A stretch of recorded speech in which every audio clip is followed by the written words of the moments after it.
Hey everybody, welcome to Unscripted. We're all about inspiring better conversations and helping people think more deeply and critically about faith, life, and leadership. Today is a super special day for me because I get to interview somebody who I've known literally my entire life, somebody who grew up across the road from me, somebody who I respect so deeply, who is a licensed counselor, who does so much great work, and who I know has been through a lot of life. Her name is Brooke James. She is my cousin, and I've known her for forever, and I'm so excited for you guys to hear from her. We just finished recording our podcast. You're going to listen to it in just a minute. It is full of so much good stuff. Can't wait for you to hear it. Check it out. So I want you to first just start by introducing yourself and just tell me a little bit about you. Yeah, well, I was also reflecting on the very busy highway that we were allowed to run across the street to see each other. Multiple times, yeah, by ourselves. Like that was a busy young highway. children. I would never let my 9-year-old do that. Super young I did children. that at 5. Like so young. Totally. Yeah, I mean, I was thinking in terms of the fact that you are a senior pastor now, and which, by the way, is such a big deal. I mean, I feel like it's, and not that, I just think it's a really big deal. And I just can't imagine anybody doing a better job. So, because I mean, I've known you from the very beginning, and there's just not a human with better character. So anyway, all right. I just had to say that because I feel like I was thinking in terms of our past history. And I remember a lot of, I mean, I could go on forever, but I just remember the farm days. Yeah, I know there's some stories, but we don't need to do those right now. I mostly remember bales of hay and Power Rangers. Okay. There you go. Okay, that's good. Okay, so I'm Brooke James. I grew up in Wisconsin. I grew up across from Sam. I grew up a Prowitz. I feel like that feels like a big deal in Wisconsin in terms of produce and the farming world. So I remember a lot of that, a lot of summers doing strawberry picking. So I can get out of the road here quickly. So grew up in a family of 5, and there's always a lot going on with 5 girls, and there continues to be a lot going on with 5 girls. For sure. And you guys had all the boys, so that was fun. But that was good. It felt like a brother, Anyway,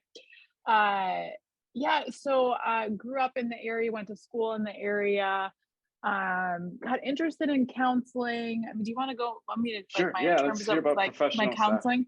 Stuff. Yeah. I mean, I think honestly, I went to counseling after my mom passed away when I was 19 you know about Tracy, but she died, awful breast cancer situation. And I went to counseling after, because obviously you're trying to process what happened and the grief, and it was a lot. And I went to counseling, and honestly, it wasn't a great experience.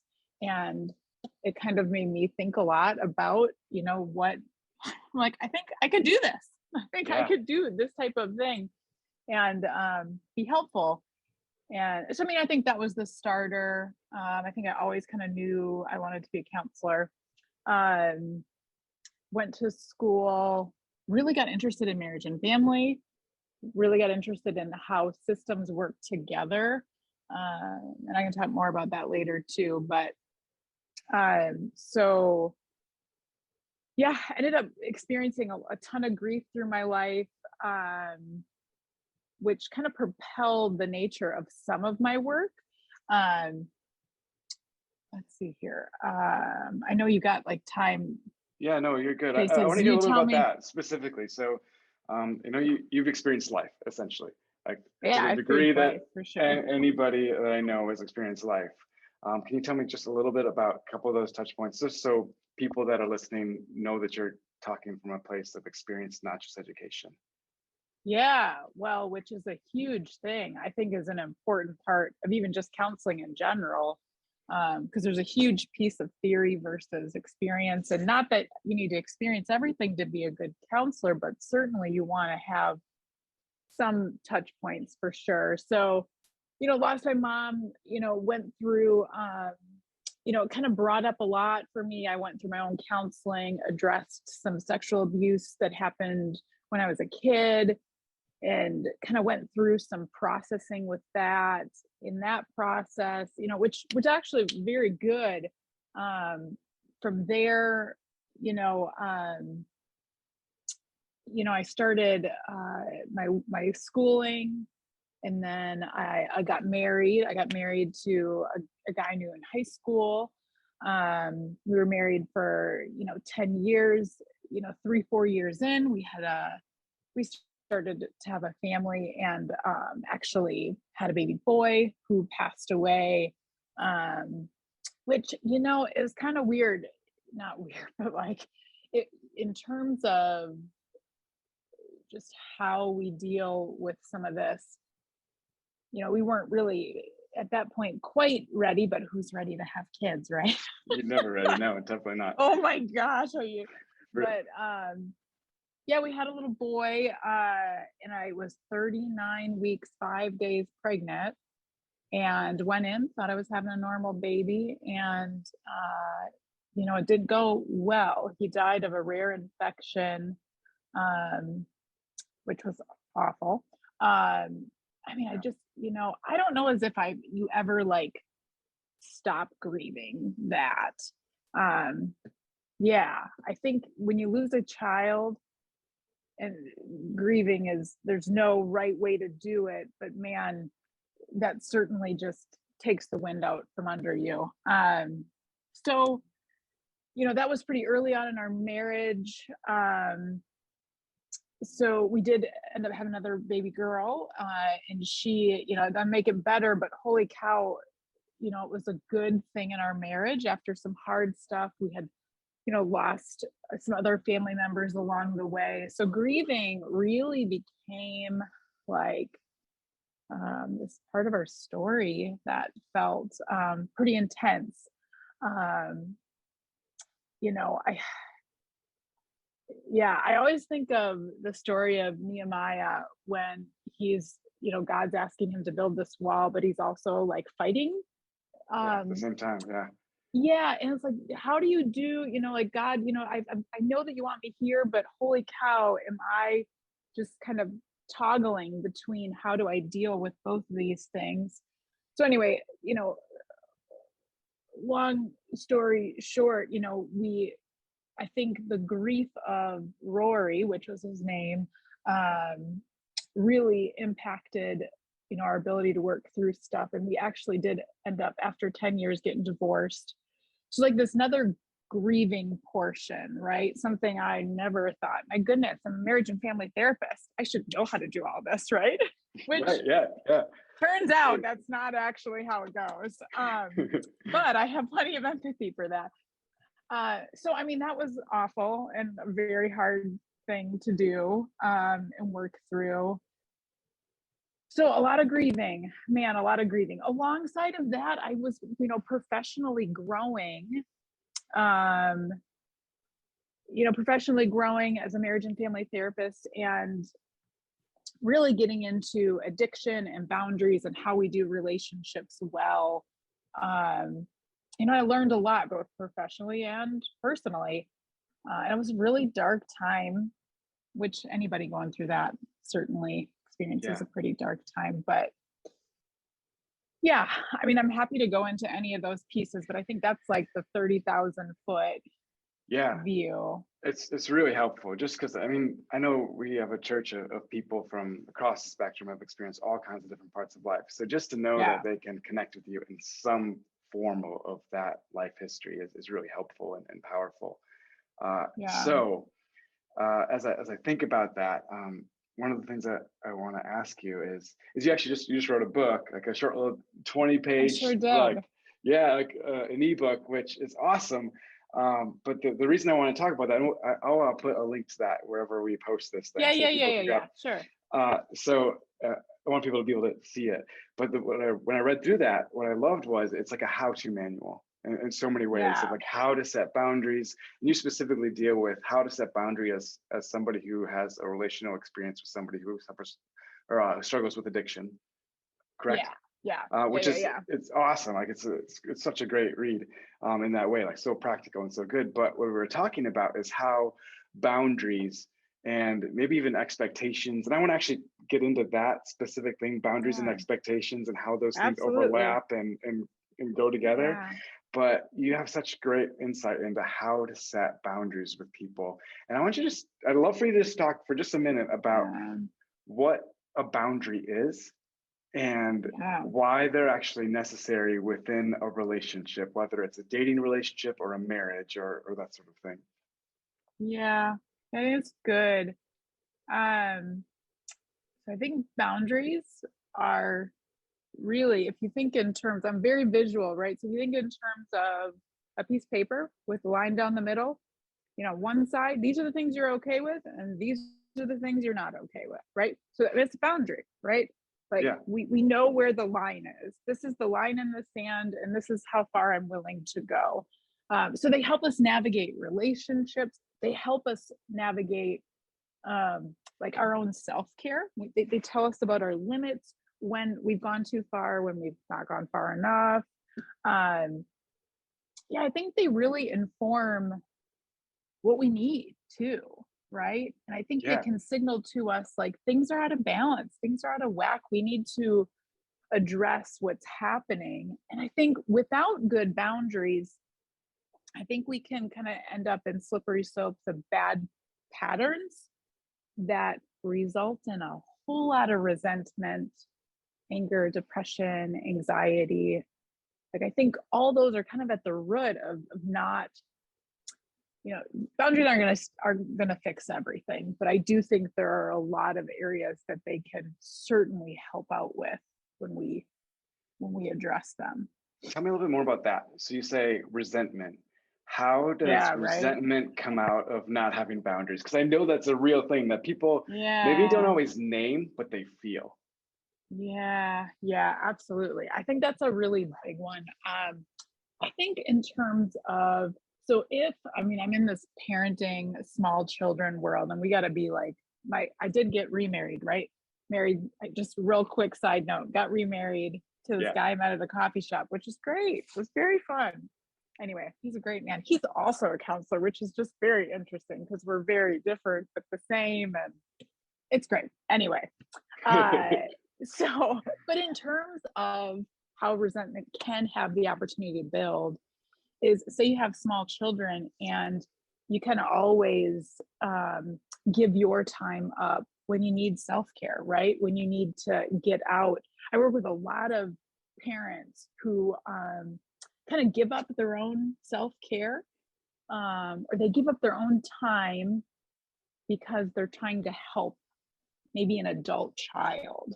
Man, I tell you, especially in terms of addiction, I've worked with people who give up their life savings to help someone, kind of an adult child, work through issues. And I tell you, that relationship changes. The adult or the parent in that situation, that relationship changes when they give all that up.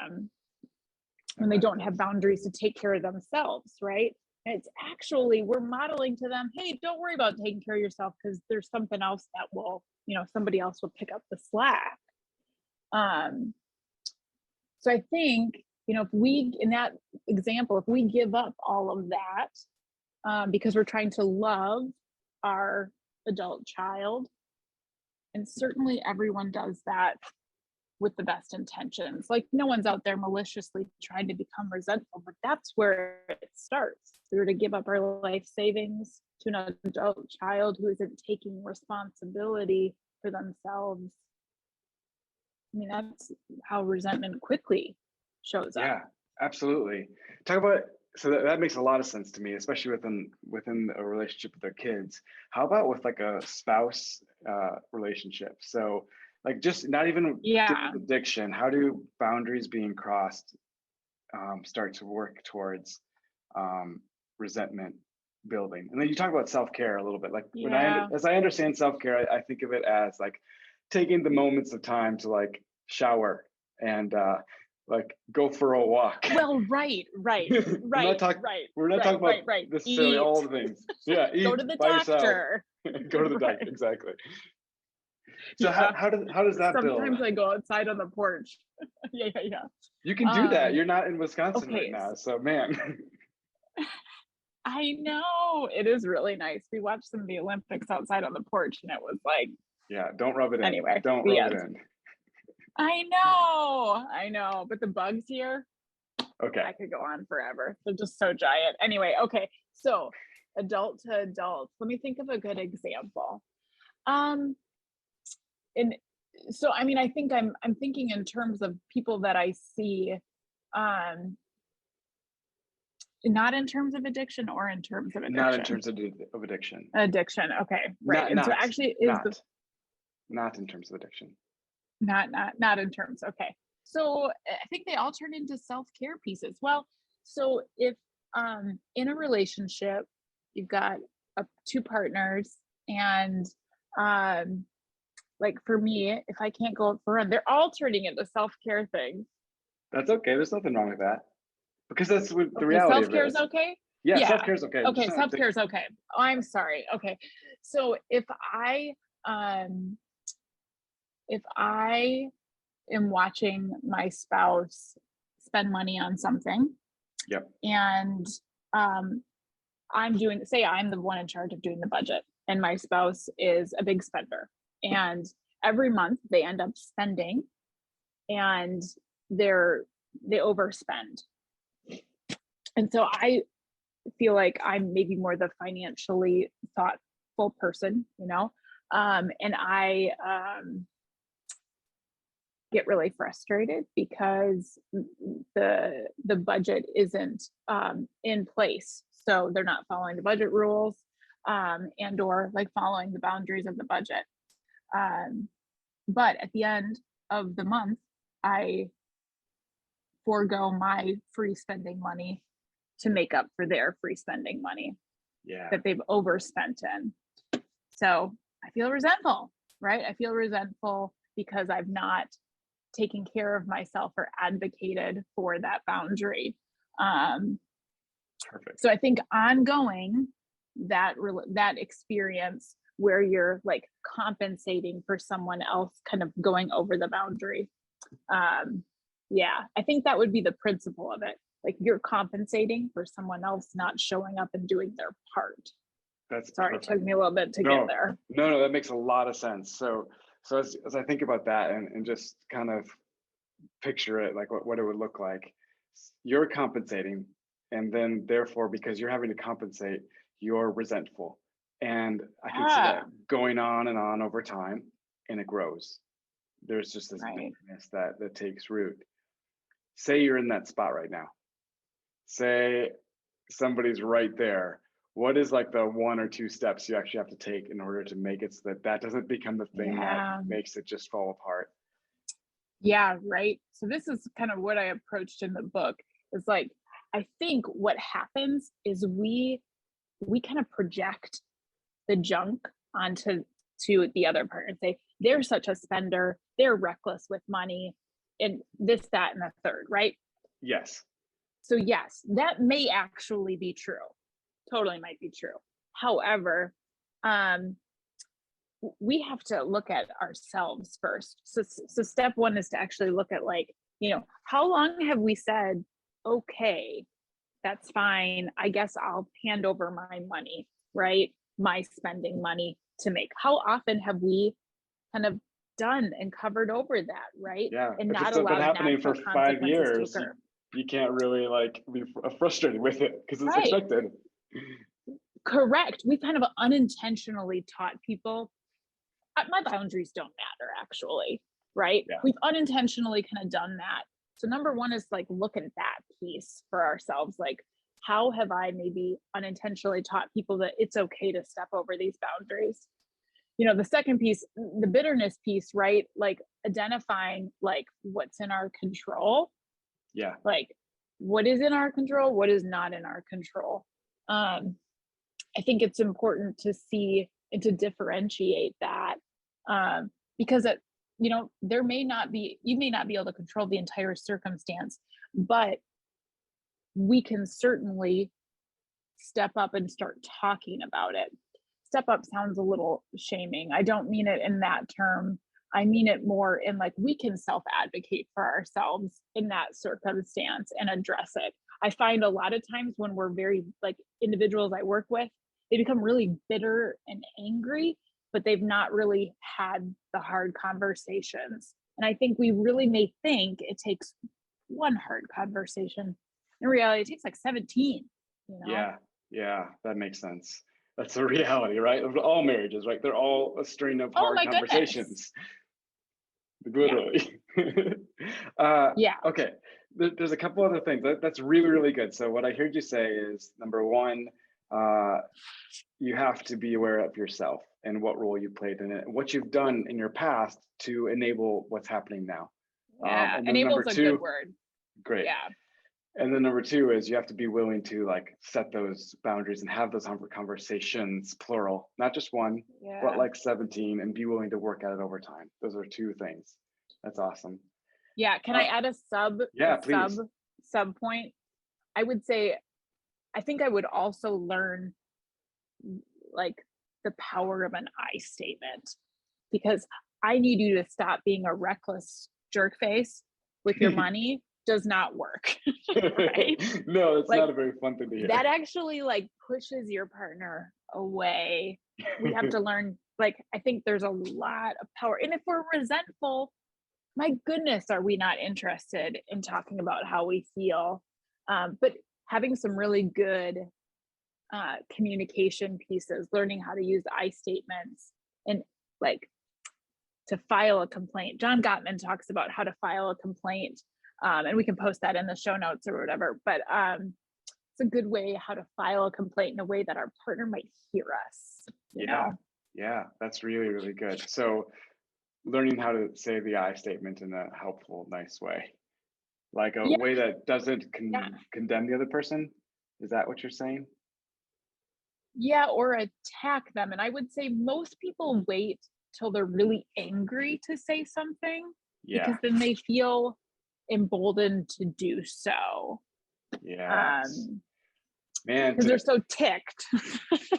So to be willing to persevere and follow through to say the I statement when they're not full of anger and frustration, but to say it in a moment where it's like, hey, yesterday you made me really angry, and I chose not to say it then because I knew it would come off wrong, but right now, can we just talk about that for a second and like be on the same page? Okay, that's really good to think about. Like, that's really good stuff.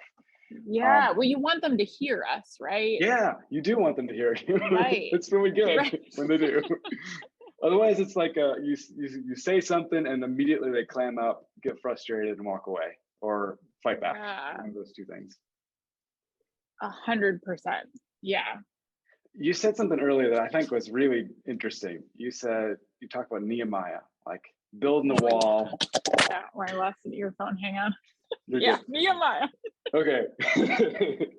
Building the wall and fighting the battle at the same time. Yeah. How much is a marriage typically dealing with that? My goodness. Yeah. I mean, I think most of the time, no, pretty much all the time. Pretty much the whole time.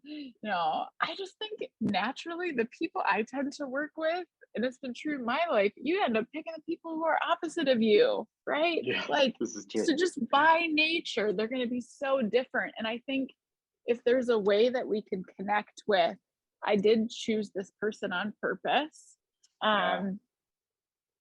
And there are things about that can create great compliments. I do this exercise called the core differences, and it brings out just like these really core things, like independence versus togetherness. Generally, people who like to be independent first pick the people who like to be together first, just because they bring out those pieces.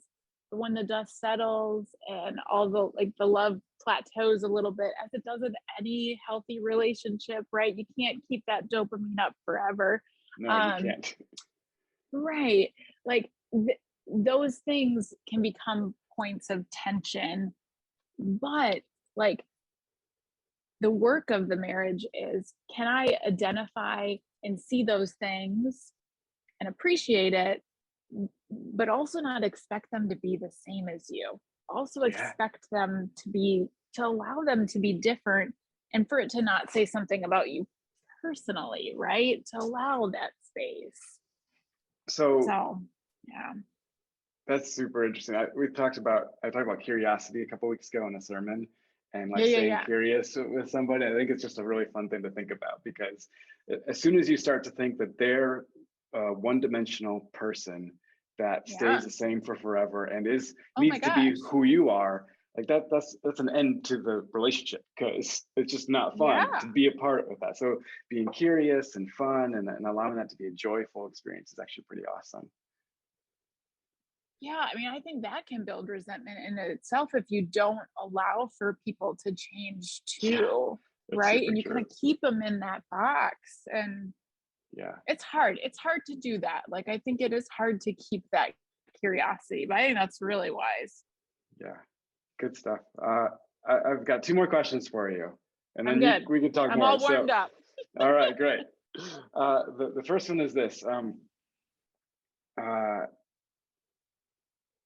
For you personally, and dealing with relationships to varying degrees that have produced some grief and some difficulty, how has your faith helped you to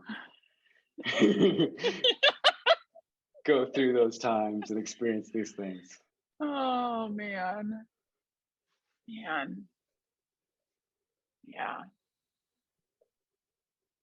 Yeah, it's been wild. I think since I moved to North Carolina maybe since 2016, and I started going to a church that really talked a lot about grace. And I feel like that for me, grace with myself, right? And grace with other people. I think that's the biggest thing for me right now. Allowing, I kind of grew up in a pretty like rigid Baptist church that, had good intentions in a lot of ways, but it was just kind of hard to reconcile in terms of faith sometimes. So my faith definitely grew along the way. Can you hear Addie screaming right now? I can't. They're good.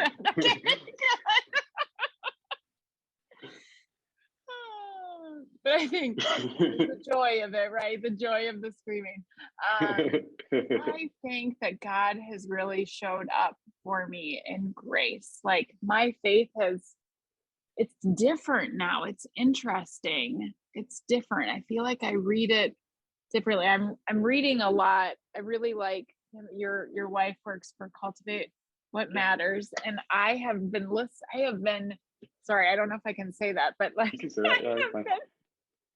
I have been using those Write the Word journals for the longest time, and I love them. I think they are so powerful to really allow a verse to just marinate.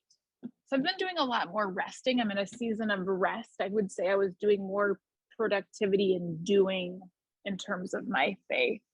It feels a lot more like resting right now and grace. Did I answer your question? It answers my question great.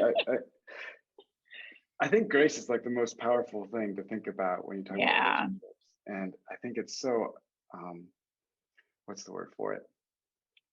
It's so difficult to have a relationship that a person involved in the relationship is not willing to give grace. And it's so incredible when both parties are willing to work hard at it, and at the very same time be quick to extend grace. And when you allow the faith component to enter that, it changes the amount and the degree to which grace can be extended, I feel like. I think that's beautiful. I think that's where it's at, the grace piece. It just came from you, so good. I like it. Last question, and this one's a bit more practical. Sure. as we're talking about relationships and counseling, and this has just been on, we've just finished a series of relationships. Like we Oh, cool. talk about relationships under pressure. So this has been Oh on our gosh, mind a right. lot, and they have been for the last couple of years. And as I'm thinking about it, there are two words that have kind of risen pretty high in the amount of time I've heard it. One is boundaries, one is expectations.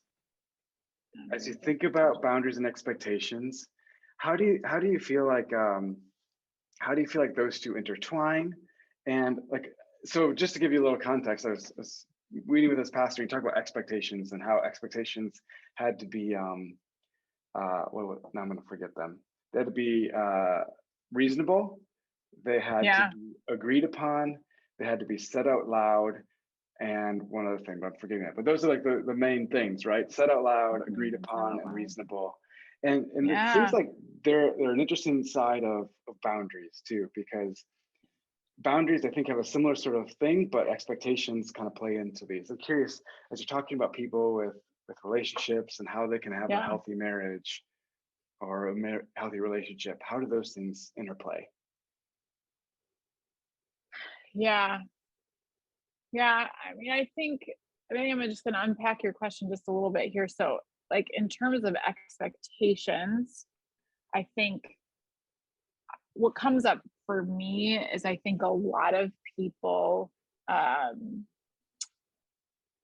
forget to express them, for sure. I would definitely highlight that point that you were saying, they need to be communicated.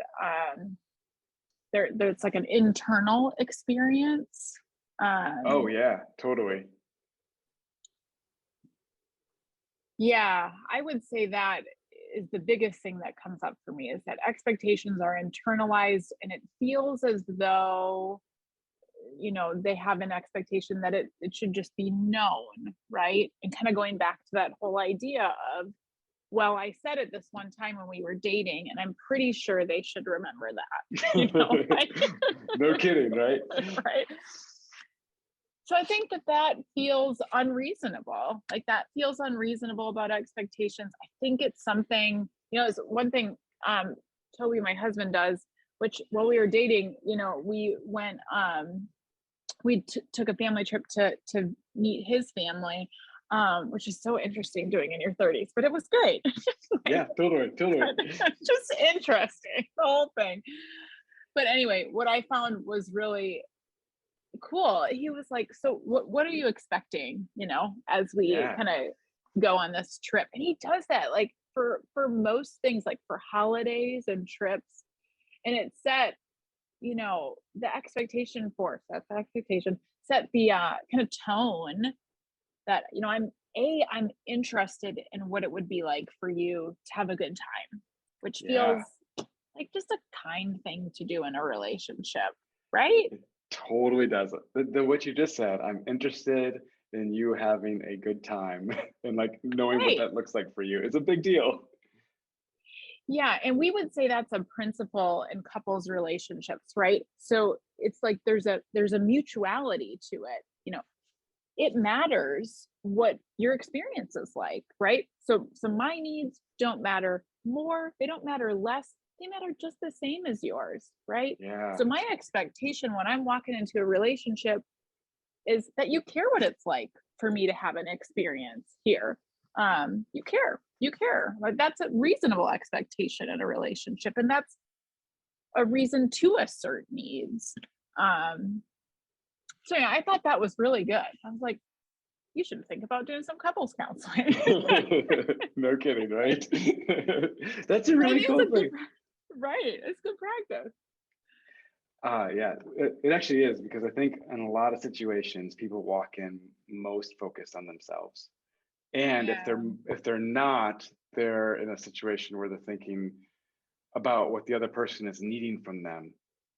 And that's like a scary situation for them. So they don't feel like they can even talk about their own expectations. So they're worried more about what the other person's expectations are. And then that gets nervous. So like to even say to the other person, what are your expectations for this? Like what would it look like for you to enjoy this next trip that we're on? And to ask that changes the whole conversation in a really cool way. I like that. It's good. Yeah. Yeah. And I would say, oh, yeah, go ahead. You please, go ahead. I was just going to say, even just like in a meta experience, as you were describing that scenario, like that person thinking about that boundary when they're not asserting what it's like. Because if they're coming into that situation with a lot of anxiety, or like, I don't know as if I can meet that expectation, right? That fear, yeah, like that, and that runs into boundary stuff, right? It totally does. Yeah. This is so good. And there's like a lot more that we could talk about with this stuff. Right? But Forever. I did think of one last question I wanted to talk to you about or ask you about is this. So say you are in a relationship with somebody who is struggling with addiction. I know this is your wheelhouse, so I wanted to give you a chance to answer this. Say that's something that somebody's struggling with. What would be the few things you'd say to them? Yeah. First of all, it's just a hard space to be at. So I would say I'd give you all the empathy in the world if that's a place you're sitting in. Yeah. So because I'm a systems counselor, I really do believe that it's important to look at the system of addiction. And the system of addiction will say, there's more than just one person unwell. Usually a caretaker, this is what, the book kind of lays out, is usually someone caretaking in that position really struggles with identifying their own boundaries, and asserting their own needs, which turns into mental health, stress, physical illness, all sorts of things where they get themselves into a place where they've overextended themselves trying to help that other person become well. And to be honest with you, the research tells us that,